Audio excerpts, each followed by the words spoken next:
उर्दू के रंग बच्चों के संग।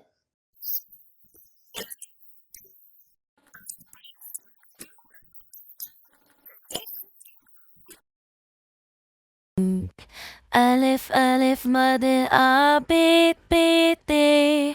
te se jim che he hai dal dal zal re re ze je sin shin swat swat toy zoy ein lein fe gof gaf gaf lang mim no nengura wow chorti hey दो चश्मे हैं हमजा छोटी बड़ी हरूफे तहजी उर्दू के अलिफ अलिफ मद आ बेत बेते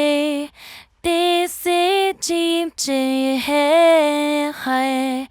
दाल दाल जाल रे अरे जे जे sin shin swat swat toy zoy ein lein fe gof gaf gaf lang mim no nengura wow chorti hey